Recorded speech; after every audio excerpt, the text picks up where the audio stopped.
Economics is the study of choice, restrained by scarcity.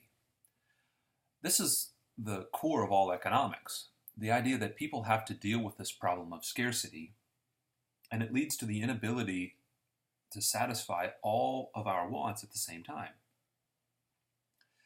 If, for example, you would like to have a house on the beach and go on vacations and buy nice cars, you're going to eventually run out of money. We just simply can't have everything we want at all times. This leads to the reality that we have to make choices. In a world where we have unlimited wants, but we have limited resources to fulfill those wants, we've got to try to allocate our resources in a certain way that's going to lead us, hopefully, to the greatest amount of happiness. That's how we look at economics from the perspective of individuals. But businesses have to deal with these kinds of things as well. They don't have as much money as they would like to spend for investment or to pay their workers or to pay their shareholders. Therefore, when businesses make decisions, they've got to make choices, and they make those choices based on costs and benefits. When we look at information security, we face the same old problem. We don't have the ability to achieve perfect information security. It's simply too costly to do that. So, the firm, in its attempt to reach the optimal amount of security, has to make some choices. In economics, we make choices by considering costs and benefits of actions. We typically weigh the costs of doing a little bit more of something versus the benefits of doing a little bit more of something. So perhaps it's having another cookie, or driving 1 mile per hour faster over the speed limit, or running 1 more mile.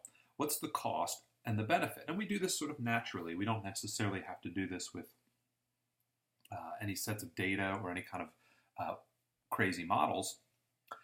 We see this in information security because people weigh the costs and benefits of the additional security that they can receive from particular actions. Hurley, in 2009, writes a paper that examines the issue of building security for your information and asks the question, why do so many people reject the advice of information security specialists? Basically, what it comes down to is that the costs outweigh the benefits. The cost of changing my password every day or every hour is just too high for most people. It vastly outweighs the benefits. And so people don't follow the advice that they're given. When we look at information security, we are looking at something that's a little bit different in terms of a product. In ordinary service and manufacturing operations, the output that firms produce is what we sell to make money. But the output of information security is something altogether different. It's something that you don't really see. It's confidentiality, it's integrity, it's availability of data, if you're talking about it in the terms of data availability in the cloud. We can express the idea, but it's very difficult to measure what information security is. Really, it's the probability of not experiencing a given failure. It's the probability that you're not going to face a hack or or being owned or something like that. And it's very difficult to tell when it's working right, but it's really easy to tell when it's working wrong. So how much information security should a firm pursue, or even an individual pursue? Well, perfect security itself is an illusion. As I mentioned, we live in a world of choices and costs. Monetary costs are just one of those kinds of costs. You have costs of convenience and time, and even issues of civil liberties. So do you want to trade off security for privacy? Security, like we said, isn't like the normal output of a firm. We can look at it on the scale of a continuum. Security obviously works best when it's unnoticed. So if we can decrease the probability of an event, that's good. That doesn't mean we're going to eliminate the probability, but reducing its likelihood is something that we strive to achieve. So risk exists along this continuum. We have high risk on one end and low risk on the other. And security also runs along a continuum. So if we have high risk, we're going to have low security. That's what we see on the left-hand side of this line. And if we reduce the amount of risk, so we have lower risk, we're going to have higher security. It's not an all or nothing proposition. When we consider the costs of information security, really what we're looking at here is what are the additional costs? So if we become a little bit more secure and risk drops, how much does that additional amount cost us? Starting from a very highly insecure operation, basic security measures, such as sound passwords, increase the security at fairly low cost. We increase security because we're preventing lazy hackers, lazy attackers from being able to access our information and our data. So our script kiddies are thwarted at the very least, just a little bit of pushback. They'll just move on and try to find somebody else. That being said, at that low level, new viruses or determined attackers will still get through. So what we want to do is try to evaluate how much we want to spend. Sort of as we become more secure, the costs are going to become greater and greater because we're protecting against events that are just more difficult to protect against. And realistically, we'll never get to complete security. The costs are just simply far too high. I mean, think about what's going to happen. What's the only way you can be perfectly secure from hackers? And the answer is, well, you just get off the internet. But the cost of doing that for your business is extremely high. Our focus here is really on the margin. How much additional security do we want? And what's the additional cost for that security going to be? We illustrate those costs along what's called a defense profile. The defense profile is essentially, what does it cost you to defend your assets? As you move across the risk and security continuum from left to right, you'll see that that cost curve, that defense profile, starts to slope upward at an increasing rate. And then it starts to head up almost vertically before it gets to the perfect security line. And that just reflects the fact that costs become so prohibitive that we're never going to get to that perfect security point. On the other hand, we have benefits from information security. If we start from a very highly insecure operation, the benefits of information security are really, really high. We get a lot from just putting up two-factor authentication or firewalls or running a virus scan. We can get a lot of benefit from that. However, the more secure you become, the less value additional security has. That initial virus scan can yield great benefits, even though the probability of events is low. To achieve perfect security, you have to keep adding protection. So think about what happens if we've got a really determined attacker, but they're working on their own, and they're more targeted at maybe really, really large companies. So the probability of them coming after you is actually sort of low. Nevertheless, you invest a lot of resources in your information security system. So now you're preventing against an occurrence that is very, very unlikely to happen. When that's the case, there comes a point at which additional security is simply not cost justified. So here, the emphasis is on avoiding damage at the margin, but only avoiding damages that are cost effective to avoid. We see that play out in this thing called the damage profile. The damage profile reflects the additional benefit that you get from preventing damage. You'll notice that that line is downward sloping. That downward sloping line reflects the idea that initially, when you have very little security, the additional benefits are really, really great. But as you move to the right along that risk security continuum, the additional benefits that you successfully thwart get smaller and smaller, primarily because the probability of these sort of outlandish attacks that you're now protecting against gets smaller and smaller as well. So these cost and benefit curves, this typically theoretical analysis, can be used to help us identify a starting point. It's not going to help us to identify a specific level of anything. Instead, it's going to help us to try to understand where we are and where we may have to move as conditions change. The diagram you're about to see it's a theoretical diagram. However, we can use it to think about information security in the context of this diagram. And like I said, we can think about this in terms of where should we move as conditions change. So putting the damage and the defense profile together, we end up with basically looking for a place where the lines cross. That is at point E, and that, if we were to drop down to that security axis, would tell us how much the optimal amount of security would be when we weigh the costs and the benefits.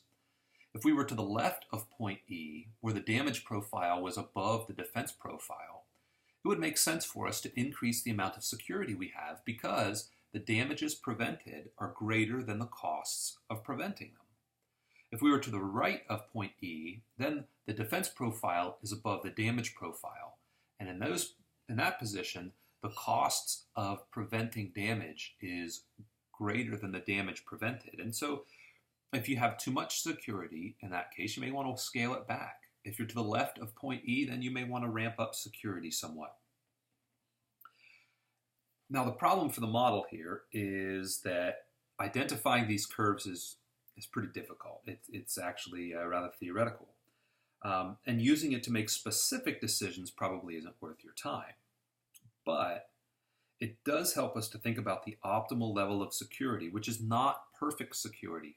Whenever anyone says, we will make you as secure as possible, they're not being honest with you. You can't be as secure as possible.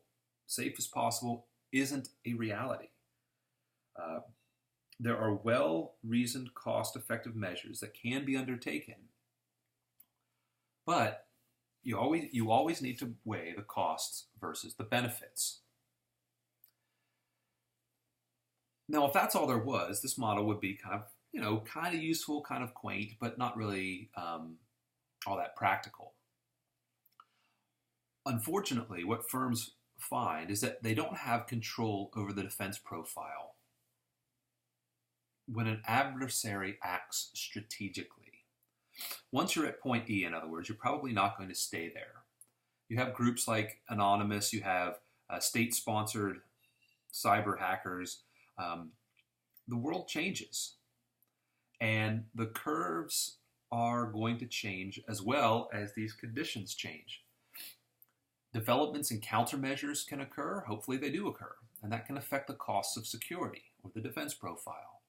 The vulnerability that you face could go up, and then the damage profile would be higher. In other words, there'd be more benefit to security.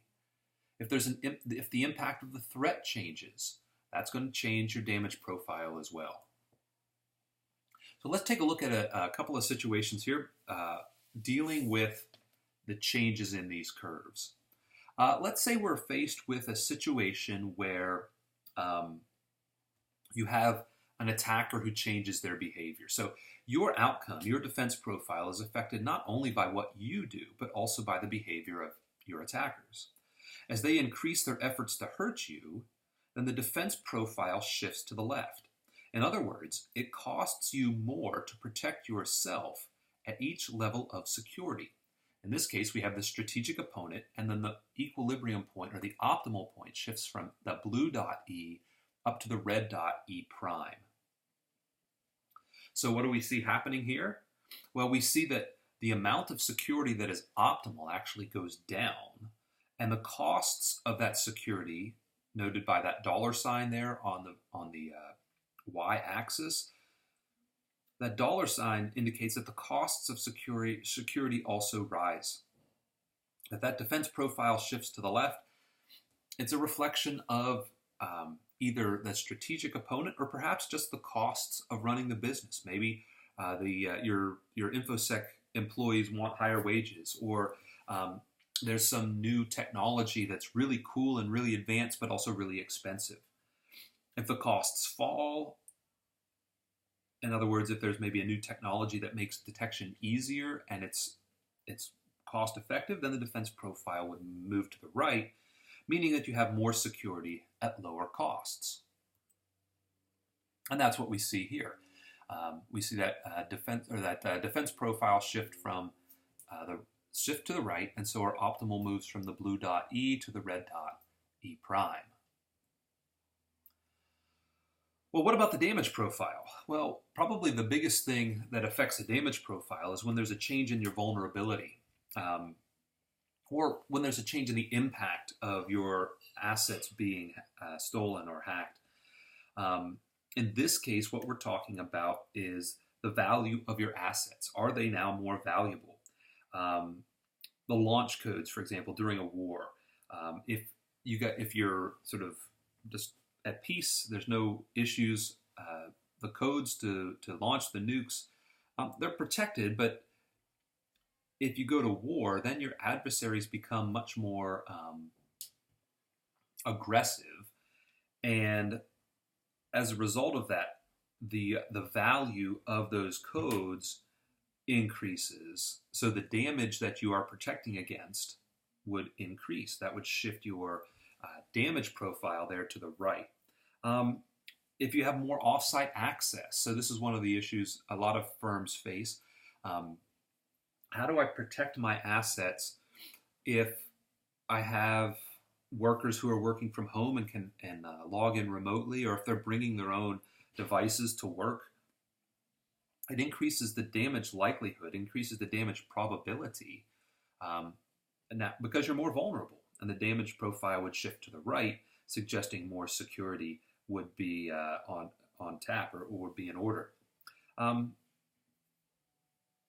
Again, this is a generalized model, but it certainly covers many, many cases of security. Just to sort of wrap this up, events or changes that affect the defense profile are the ones that are difficult to control. Those are your determined adversaries and the cost of securing information, things that happen, costs that change that are outside of your control. And again, those shift the defense profile. Events or changes that affect the damage profile are a bit easier to control. You can refuse to accept a client who has really vital information, and that would mean that you don't have to increase the levels of security. But it also changes the value of assets. So if a customer you have has assets and you're protecting them, and those assets become more valuable, now you're sort of on the hook. I mean, you could release the client, but because that's within your control, but you may not want to do that. Regardless, those issues of vulnerability, those issues of changing of impact, those are changes to the benefits of security, the benefits of preventing damage, and those are shown on the damage profile.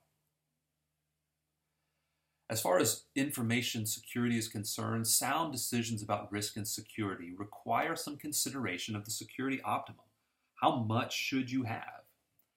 We don't see that firms have these graphs sitting around their offices, but it certainly pays to think about defending your assets and weighing the costs and the benefits, at least in these terms. And we've seen a few instances of how changes in the environment can affect that security optimum. Now, before we go, just think about this particular question. What would happen to the optimal level of security in the U.S. if Chinese hackers declared war on U.S. industry?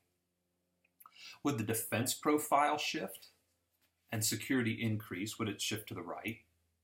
Would the defense profile shift to the left and security decrease?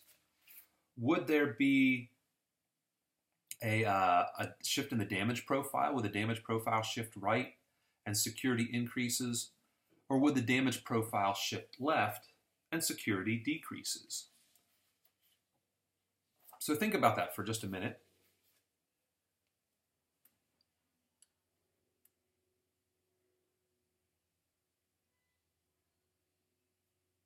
Okay, so what are we dealing with here? We're dealing with an adversary that becomes more aggressive, a strategic opponent, if you will. And that is one of the first situations that we looked at. Your adversary becomes more aggressive, that's going to cause the defense profile to change, basically your cost profile. It's going to shift upward and to the left. And so the optimal amount of security actually decreases. It sounds weird. Why would you have less security with a more aggressive opponent? But the answer is we're only looking at the change in costs. It becomes more costly to secure your information. It might be that the benefits would increase at some point of increasing security, but just based on this scenario, this is the situation of a strategic opponent becoming more aggressive, and it will cause the defense profile to shift to the left, and security would actually decrease.